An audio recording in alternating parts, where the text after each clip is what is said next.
Welcome learners. Today we are going to deal with one of the important topics in organizational processes. In organizational processes, earlier you would have learnt about the communication processes which play an important role and the leader and the decision making processes which play a significant role in the organization.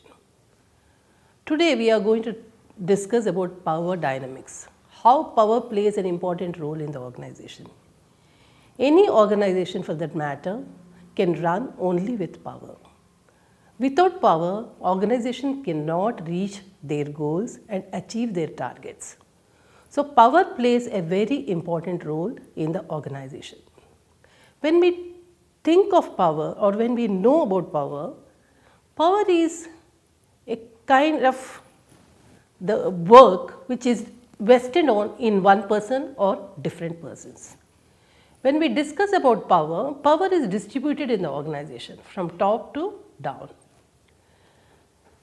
Power sometimes is centralized in certain aspects. Power is vested in one person or centralized. In certain other aspects in the organization, power is distributed to different people in the organization. In recent organizations, you would have seen the power is distributed among the employees in the organization so that they are empowered to carry out the tasks which are necessary for the organization. So they are trained, they are molded to complete those tasks, they are given resources to complete those tasks, so they are empowered to carry out those work aspects. Now, know what aspects to be covered in power dynamics. Initially, let us learn what is the concept of power in the organization. Later, we will be knowing about differentiating power from authority and influence, and what are the sources of power which exist in the organization, what are the bases of power, and ultimately the dynamics of power in the organization. So let us go one by one and learn what exactly power and how power plays an important role in the organization. When we discuss about power, Robbins, he defines power as the ability to influence and control anything that is of value to others. How does power play an important role in the organization? Unless the person is having the capacity, the person is not able to influence or control anything that is of value to others. For example, in an organization, the head of the organization should have the ability, because he is knowledgeable or she is knowledgeable, they have expertise about the aspects which have to be covered in the organization, that particular organization. Only then power will be able to influence. By power, you will be able to influence and control also what is beneficial to the organization. Only then it plays an important role and adds value to others. Only then the people or the employees of that particular organization get influenced by the leader or the CEO of the organization to carry out their task, carry out their targets, reach their goals, achieve the goals of the organization. So let us now understand how power plays an important role in the organization. What exactly power is about in the organization. For example, power refers to a capacity that A has to influence the behavior of B so that B acts in accordance with A's wishes. So A, for example, is the CEO of the organization, and A has the power because of his role in the organization, and his role is defined that the person has to achieve these are the targets of the organization. He or she knows very well that these are the targets of the organization and with whom he can achieve these targets or goals in the organization. So the person influences the behavior of B because B has the expertise to carry out the task and so that the targets and goals of the organizations can be achieved. So because of the influence, because of the power vested in A, B carries out those tasks. So, power in all probability is nothing but securing obedience. This is how Weber defines. Weber defines power as the probability of securing obedience. The management issues the orders and the employees carries out those tasks. So, they have to obey those orders. Only then they will be able to continue in the organization. But covertly, employees also can resist, but they will not be able to resist for a longer time because their position will become very insecure if they do not obey the orders. So, they have to obey the orders, only then they will be able to sustain in the organization. Power is A influences power and B carries out the task. What is counter power?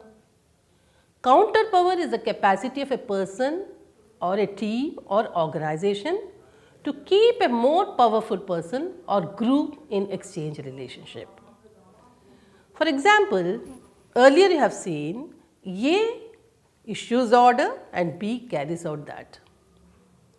But because B has the ability, he is able to influence A. Because B has knowledge, B has expertise, he or she is able to carry out the task and influence A. So, there is power at the higher level and there is counter power at the other side. So, that is how power and counter power play important role in an organization. So, you can look at from this figure how person A with his ability is able to influence person B to carry out the task in the organization. Similarly, the person B has the expertise, the knowledge to carry out the task. So, the person A and person B are dependent on each other in order to reach the goals of the organization. Person A's goals also is achieved. Similarly, person B's goals are also achieved. The goals of the organizations are achieved with the influence of power and counter power. Then look at this figure, how dependence is built up in the power relationship. Power, for example, if you look at power as such, has power to control the goals of subordinate, and counter power has counter power to control the superior's goal. For example, when you look at power of the head of the organization, the top management of the organization, they have the power to control the goals of subordinates. They instruct the subordinates, they place the orders that these are the targets which has to be achieved. When subordinates carry out those tasks, the targets, the goals, they in turn are benefited, for example, promotions. Otherwise, their promotions will be withheld if they do not carry out or obey those tasks, obey those orders. Similarly, counter power is unless the subordinates carry out the task given by the superiors, they will not be able to reach the targets. But by carrying out those tasks, what happens? The productivity of the organization increases, which is what the superior wants from his or her subordinates. So, both are dependent on each other. For example, you take the marketing, a service organization or a manufacturing organization, where you have to assemble the products and then deliver it to the customers. So, the customers are in direct contact with the marketing people, and the marketing manager reports to the higher authorities in the organization. So, the customers are dependent on the marketing manager is dependent on the superior, because the superior provides the material and financial resources to the marketing managers to reach those targets and goals of the organization. So, everything is related. Unless the subordinates perform, the superior is not able to show the output in the organization. Unless the superior directs or defines the goals of the organization, the subordinates are not able to carry out those tasks.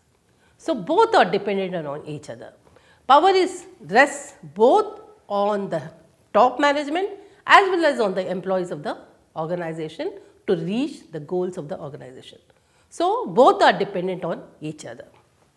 For example, you can look at a model of power which exists in the organization. There are different sources of power which exist in the organization, like legitimate power, reward power, coercive power, expert power and referent power, which we will deal in due course. Similarly, there are contingencies of power: substitutability, centrality, discretion power, visibility.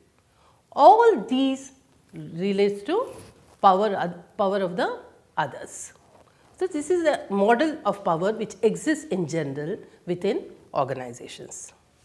Now, let us go and discuss and differentiate power from authority and influence. Generally, people get confused power with authority and influence.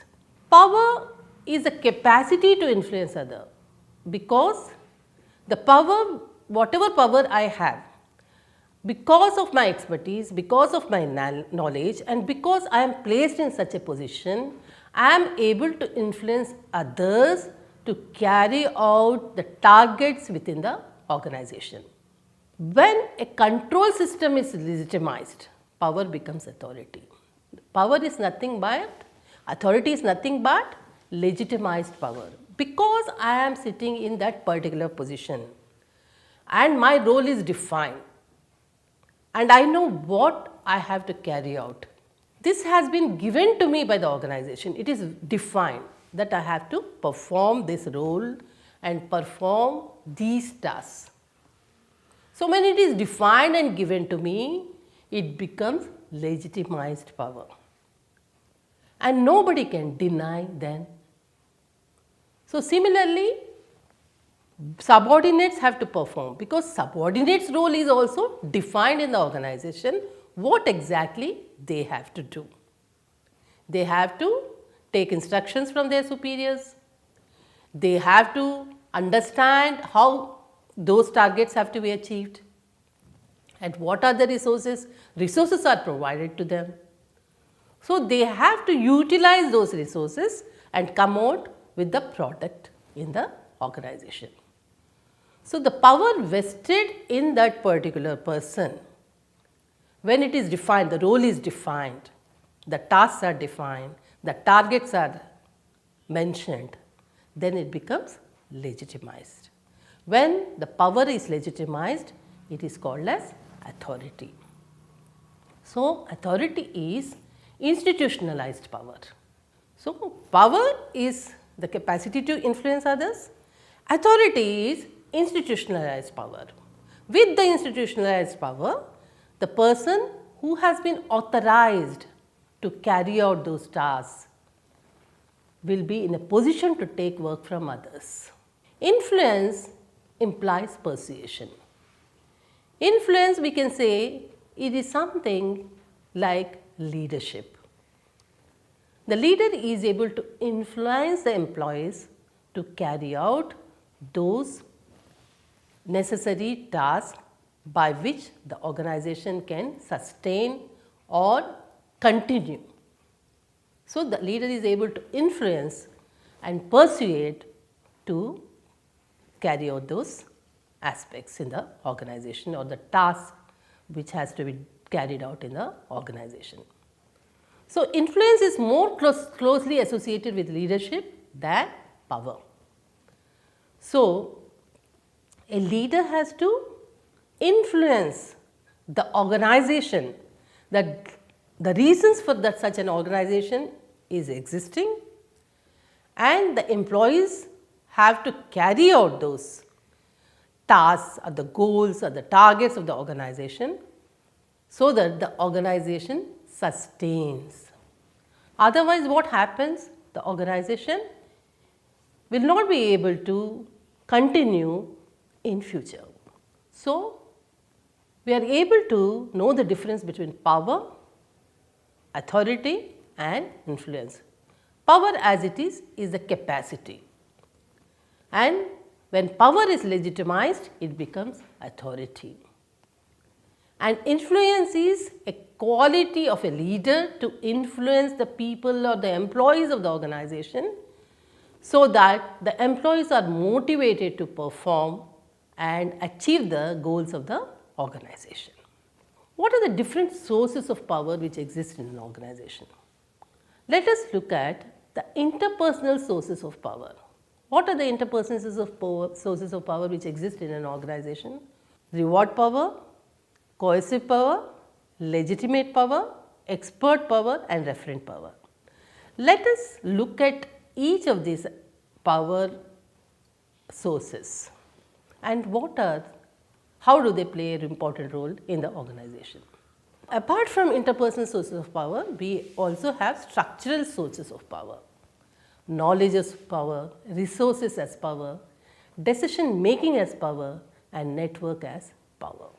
So, let us look at each of these concepts which exist in an organization. What is a reward power? Reward power is a compliance achieved based on the ability to distribute rewards that others view as valuable. So, this means it is a kind of positive reinforcement to the employees who are able to complete the tasks and thereby achieve the goals of the organization. When the employees do that kind of activity, then the person is rewarded either monetarily or non-monetarily. Generally, when you are working in an organization, you will be able to know that you complete a task, given task, then in your appraisal you mention that, and it is looked at by the superior of the organization, and then thereby you are rewarded by moving you to the next level, or you are being given a recognition certificate, or you are being given an award by performing in an award ceremony, or it has been pasted in the organization home page that these are the people who have achieved their targets before the deadline and they are being rewarded. So, the reward can be either monetary or non-monetary. It can be non-monetary also. Reward is nothing, it is but a positive reinforcement to the employees, so that they are motivated to perform and continue to perform in the organization. Then the next power is legitimate power.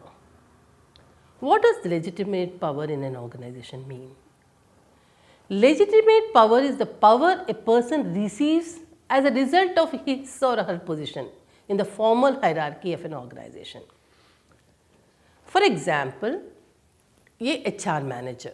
What is the power vested in an HR manager? HR manager has to think of the organization, think of the employees as a whole, and he has to provide an organizational structure, he has to define the organizational structure, the levels of an organization, the roles of an organization, and also has to define what exactly an employee has to perform from lower management to the top management. So, all these powers are vested in HR manager, and then thereby the HR manager defines, because of the power being given by the organization to him or her, that he is able to use that and perform his role. So, that is called as legitimate power. Then we go to other sources of power, which is called as coercive power. This is a power which is based or that is dependent on fear. Coercive power is nothing but a kind of punishment. We discussed about reward power. By performing, the employees are able to go to the next level in terms of promotion or in terms of increase in their salary, or the recognition is given by the organization, award is given by the organization. Similarly, coercive power is also negative reinforcement. Whereas reward power is a positive reinforcement, coercive power is a negative reinforcement. So, in an organization, there might be certain employees who are unable to carry out their task, who may not have the expertise or knowledge to carry out those tasks, or in spite of having all the knowledge, the expertise, they are unable to complete those tasks within the time or unable to perform. Then there are several ways, because the manager has the power to motivate them in terms of helping them out, counseling them, and then getting the task done.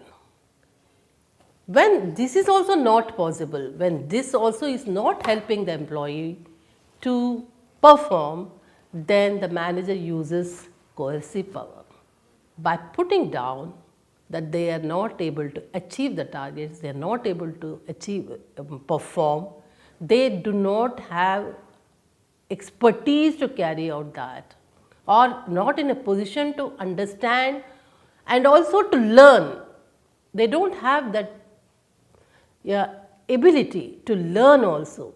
Then the person is demoted or his increment is decreased. So, these are the ways by which the manager is able to use coercive power, because coercive power is given to the manager to use in terms of need. So, generally if you look at an organization, they rarely use coercive power, because they always want to help out the employees. If the employees are not able to perform, the employees are trained, they are given training to perform that, they are given help, they are asked to look at a mentor or a counselor so that they learn how to go about in the organization. It is very rarely you will be able to see that coercive power is being used in the organization. Then we look at the other aspect in the power, which is expert power. What is expert power? Expert power is, the power is based on special skills or knowledge. You have expertise in that particular aspect, you have knowledge relating to that aspect, then you are able to help out with that by performing you are able to achieve the goals of the organization. Because you have expertise and the knowledge relating to that particular task, you are able to carry out that task in a very efficient manner.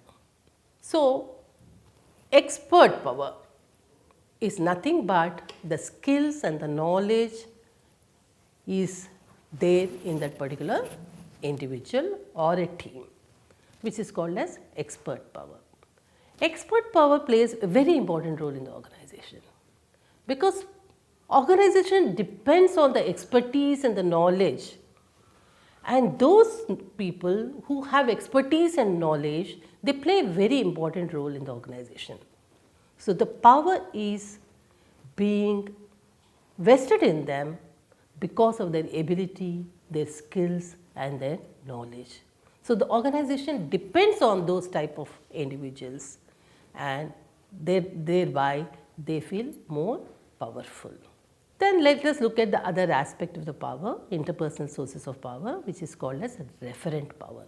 What exactly is referent power is about? This is a power based on possession by an individual of a desirable resources or personal traits. I or you, any one of us can use this kind of power. We can always say that we are very close to the head of the organization and thereby use the head of the organization name often and get the work done. This can be used in a very desirable manner also. We always refer the name of the head of the department or head of the organization, and get the task done.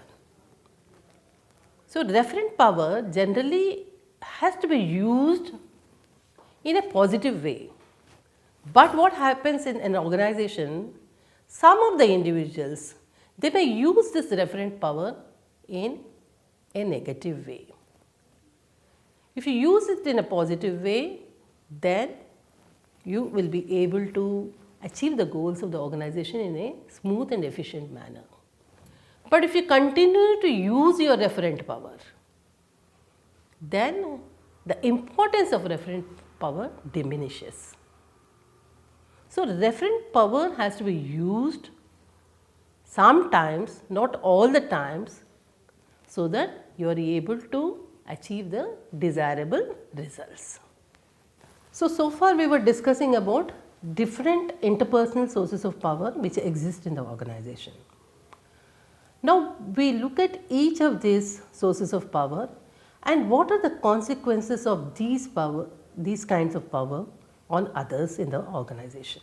When we were discussing about coercive power, we have learnt that it is very rarely used by managers in the organization, because generally the managers in the organization, they would like to work on this, help the employees to learn, train them, give them resources. Only when the employees resist for a longer period, then the managers use coercive power to sustain it, to stop that. So, what happens when you use coercive power? It is resisted by the employees and they use counter power. So, without employees, the managers are unable to complete the tasks, the targets given to them. So, they use their counter power, employees, and they do not perform. So, coercive power very cautiously to be used. It has to be used very, very cautiously in the organization, because it can be resisted by the employees by using counter power. So, use of counter powers plays here when you do not use coercive power cautiously. So, when you use coercive power, it also reduces the trust between the parties. So, the employees no longer trust the manager of the organization, unless it is used very rarely only on certain employees, that too when the opportunities are given to the employees to help them so that they are able to perform. Even if the help is given and the employees are unable to perform, only then you should use coercive power. Otherwise, it reduces the trust between the parties. And by using coercive power, you are also decreasing employees' satisfaction in an organization. So, employees will be dissatisfied. The more and more you use different methods of coercive power, it reduces the trust and then it reduces their output, and thereby they are dissatisfied with their job. And they do not get influenced by the manager in a positive manner, rather they get influenced unwillingly, because if they do not perform, they are demoted or they will not be given any rise in the salary. So, you have to use the coercive power unless it is required in the organization or on the particular employees. Influence until other party acquires balancing power. So, you use coercive power to influence the employee to perform, and when you go on doing that for positive aspects of the organization, then the employee may get influenced by that and then starts performing. Then we will look at the other aspect of reward power, how reward power can be used and what is the consequences of that power in the organization. Reward power tend to produce compliance, because by performing and completing a particular task, you are moving to the next level or you are being appreciated by your manager. So, it tends to produce compliance among the employees. And reward power works only during short run.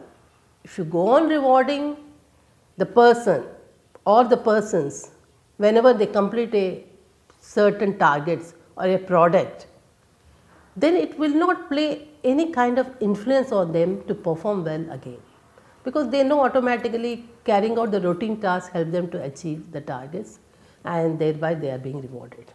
So, reward power has to be used cautiously also, like coercive power, only when some kind of innovation has taken place or some kind of targets are met, when they have formed certain deadlines, but before the deadlines you are able to achieve that by using your own ability and expertise, and you are able to complete that particular task. Then it plays an important role. Otherwise, for the routine task, if you reward, that will not help the employees in any way in the long run. And so, reward power influences only for a special issue, but not create enthusiasm among the employees.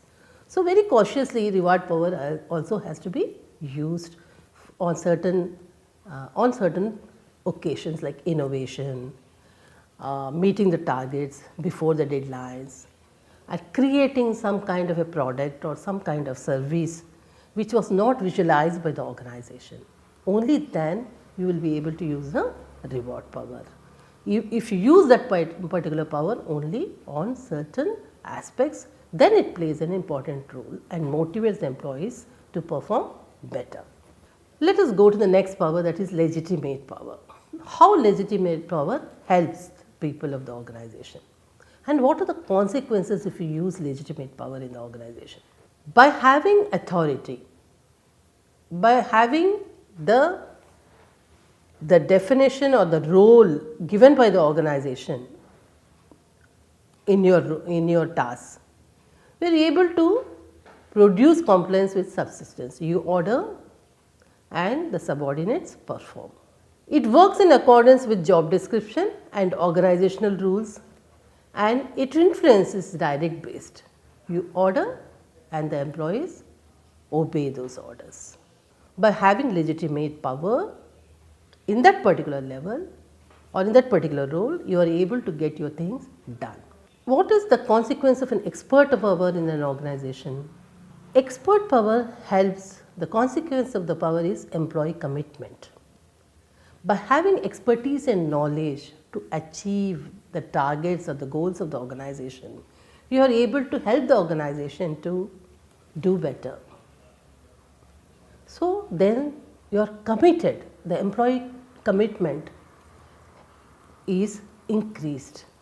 You are able to help the organization, the employee feels that I have become important for the organization because of my ability and because of my skills and because of the knowledge which is there, I am able to help the organization. So, by possessing expertise, you are increasing the commitment of the employees to the organization. And it also develops enthusiasm in subordinates. So, when organization recognize the importance of expertise, the skills, the knowledge, then the commitment of the employees increases, and it also creates an enthusiasm for their growth and for their development in subordinates. Then we go to the referent power. What exactly is referent power is about? We discussed earlier. By using this power, you are able to commit the employees, you are able to motivate the employees to perform better.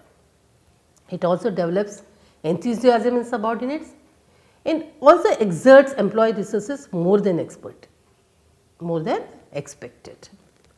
So, referent power should be used in a positive manner by saying that if you complete these targets within the deadline, then I will be able to influence the head of the organization for you to get raise in the salary or for you to get promoted to the next level. So, this has to be used in a positive way. Only then this will help the employees to perform better.